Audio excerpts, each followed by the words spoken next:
Hello and welcome back for another Torah Tuesday. I'm so thankful that you're joining me on these journeys through the book of Exodus. As many of you know, I'm writing a commentary on the book of Exodus, and it's a multi-year project. I'm 4 years in, and I probably have 2 years to go. So it's a long-term project that involves a lot of solitary study. And by sharing these things with you week after week, I get to experience the joy of collaboration, hearing your questions, comments, and even the act of going back to what I've written previously so that I can prepare to share it with you has been so enriching, because I learn things as I'm studying, but then I can't keep it all in my head. So when I go back to prepare the video, I feel like I get to learn it all over again and have the delight of rediscovery. So thank you for giving me the opportunity to share this with you.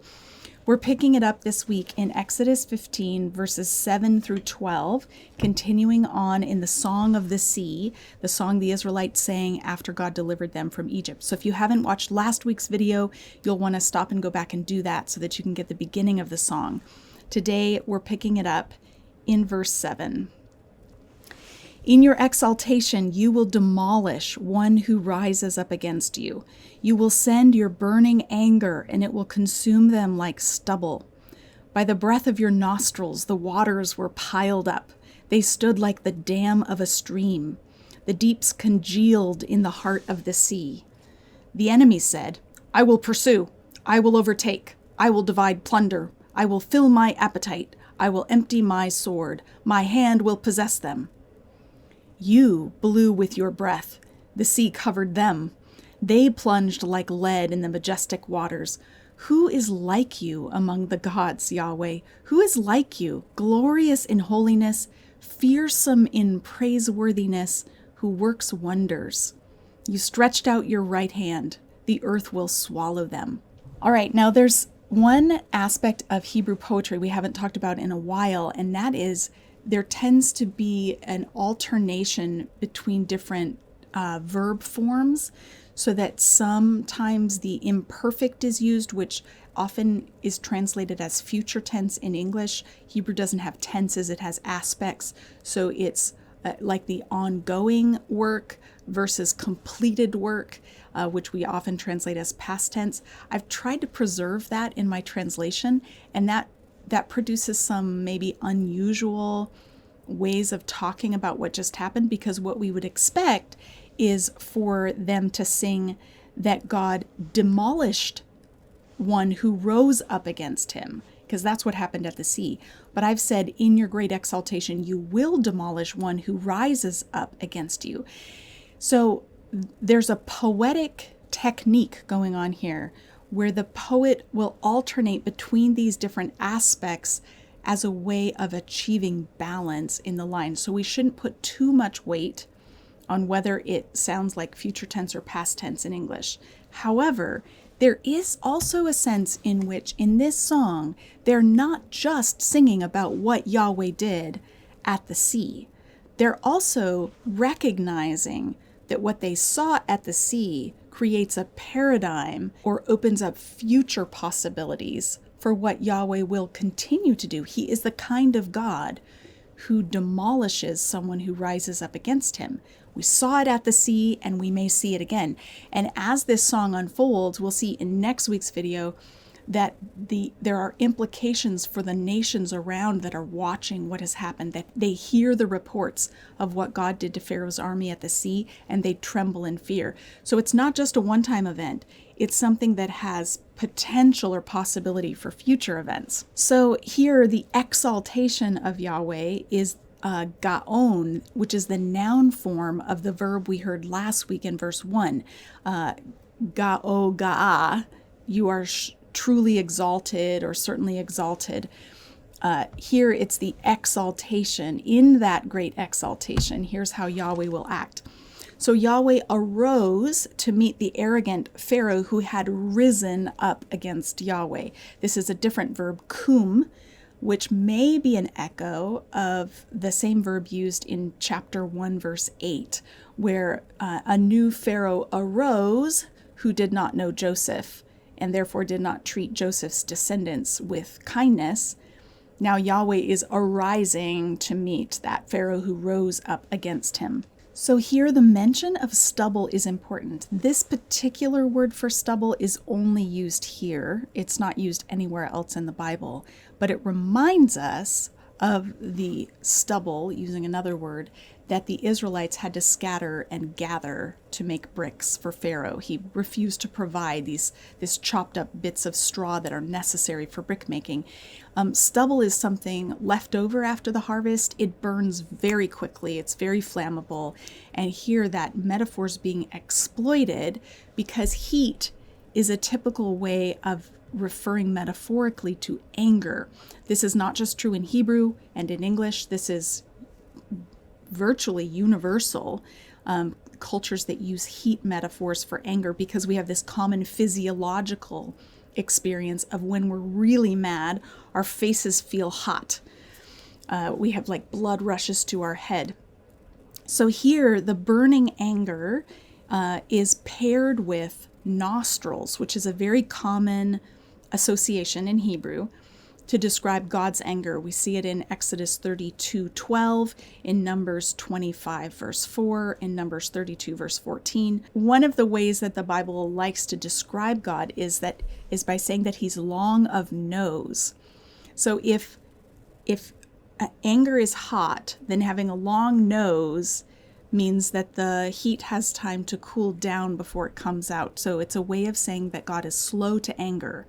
To say that he has a long nose is a way of saying he doesn't just pop off. He's measured in his responses. But here, the metaphor of God's nostrils is paired with his anger, and the metaphor is employed to explain the splitting of the sea.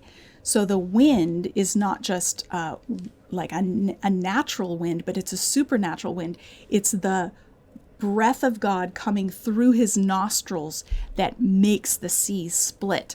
By the breath of your nostrils, the waters were piled up. So God's burning anger in verse 7 then results in this breathy, flaring nostrils. And that is the really poetic way of explaining how these waters were split and what the wind did. It's such a vivid metaphor. The waters piled up. Here the word is aram, and this is another hapax legomena or legomenon. It only appears here in the whole Bible. It's only one appearance. So what does aram mean? Well, it could be related to the noun arema, which means heaps. So the water's heaped up. Or some people suggest that it relates to the word arum, which is to be crafty. Or do we have the possibility here of a word play in which both senses are being combined? Now, we don't want to do this here, there, and everywhere. We can't just combine all the homonyms of a word and say that they are always related or they're always in play. But often in poetry, the poet is playing with the versatility or the ambiguity of words to make clever points. So it's possible that here the waters are piling up, and this is devious. They're being devious like the midwives were devious in chapter 1.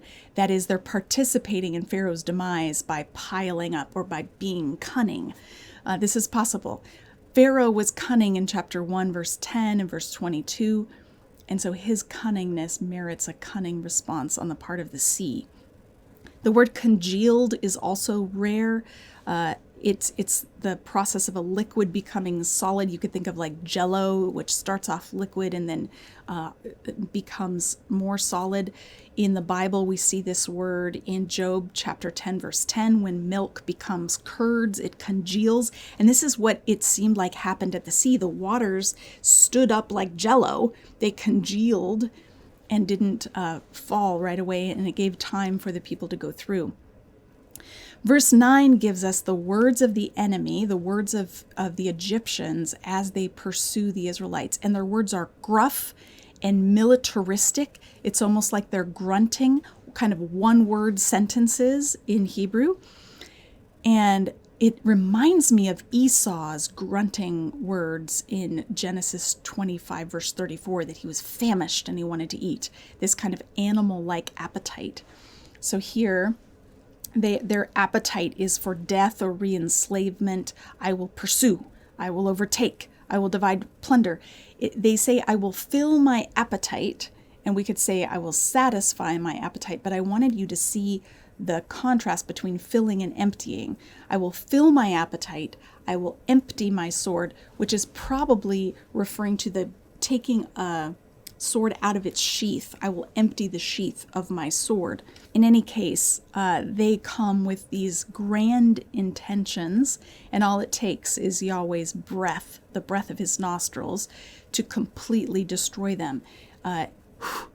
He breathes and they're done. He blows to divide the waters, and he blows again to collapse them. Both are at his specific action. And the dramatization of this whole scene employs so much repetition. So we have lots of language for what happens to Egypt. They sank in verse 4. They went down like a stone in verse 5. They plunged like lead in verse 10.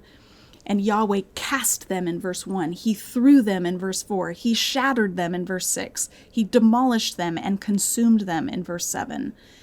It's, again, a slowing down, slow motion dramatization of the event. In case it caught your attention and maybe even bothered you when it said, "Who is like you among the gods, Yahweh?" Let's talk about this. The word for God in Hebrew, Elohim, or sometimes Elim, is difficult to accurately translate into English, because when we hear the word God in English, we think of the one true God. But in Hebrew, an Elohim or Elim is any resident of the spiritual realm. So all of God's angels, all of God's angelic hosts are part of his divine council. They are considered Elohim. They are residents of this spiritual realm. And so the song is asking, who is like you among all of these spiritual beings? And the answer is no one. Yahweh is incomparable. All spiritual beings, all the angelic beings, no matter how much power they have, are created by Yahweh and are designed to bring him glory. The gods of Egypt are ostensibly fallen angels, the angels who've rebelled against God and who are now absorbing glory for themselves. As it describes Yahweh's incomparability, it says he's fearsome in praiseworthiness. That is, the acts that he does are worthy of praise, and they're worthy of a proper kind of fear. So the sea crossing moves the Israelites from a fear of Pharaoh that is misplaced to a fear of Yahweh that is proper. And this part of the song ends with the earth swallowing the Egyptians. This is so significant in the overall structure of the book, because swallow is what happens in the first sign in chapter 7, verse 12. The snake or serpent or sea serpent of Aaron and Moses swallows the serpents of Pharaoh, and here the sea swallows the army of Pharaoh. It's the same word for swallow, and because it says the earth swallowed them rather than the sea swallowed them, it's a really interesting way of conceiving of what happened. I think we have here some bonus resonances with Egyptian culture. So I'll leave you with this last thought about how Egyptian culture and Egyptian religion prepares us to understand this. So the Egyptians believed that after death, Pharaoh would travel through the underworld to be judged by the gods, and his heart would be put on a scale and weighed against the feather of Ma'at. We've talked about this in past videos. Ma'at is the Egyptian concept of justice and order and harmony and righteousness.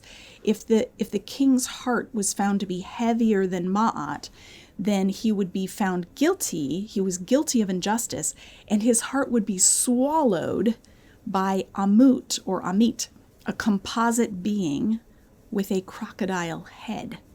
How appropriate.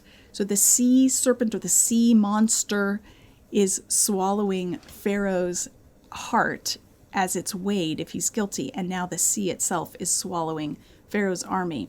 So Propp says in his commentary, the Egyptians who plan to fill their throats with Israel, in verse 9, are instead swallowed by the underworld. And filled is Timla Emo, and swallowed is Tibla Emo. So there's a fantastic wordplay going on, showing that the earth itself, the underworld, is swallowing them and bringing their grandiose plans to nothing.